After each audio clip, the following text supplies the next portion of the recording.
All right, so we're going to talk about desk ergonomics and what we look for. So the first thing that we look for is your chair height and position. You want to make sure that your feet are flat on the floor, that your knees are at 90 degrees, and if you need a lumbar support to keep you sitting up straight, that's helpful too. Sometimes we'll use a gel cushion, and that gel cushion has contours in it that actually force you to sit up straight too. So that's a good way to do it. The next thing we look at is desk height. With the desk height, you want to make sure that your elbows are at 90 degrees while you're sitting there.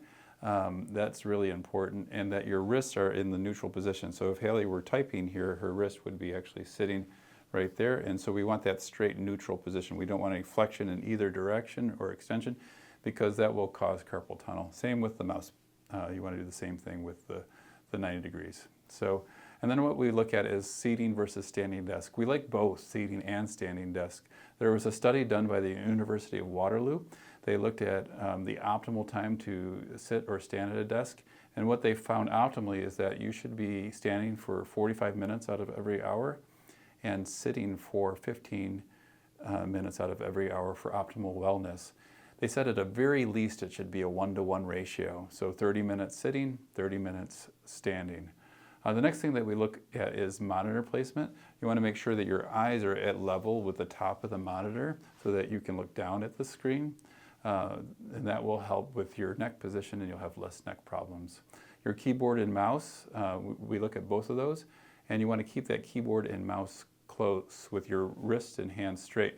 What happens, if you can imagine the muscle here, we call it the trapezius muscle that attaches.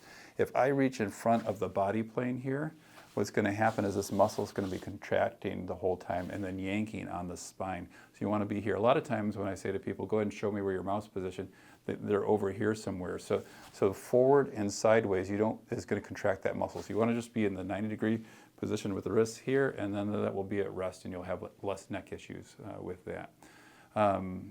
And the other thing that's really big that people forget, because we get sucked into our work, is that you want to be making sure that you take regular breaks every 20 to 30 minutes to give your spine a break. Your spine does a thing called creep, where all the tendons and ligaments will cinch together after 20 minutes. So just getting up and moving around for a few minutes is enough to uncreep that spine.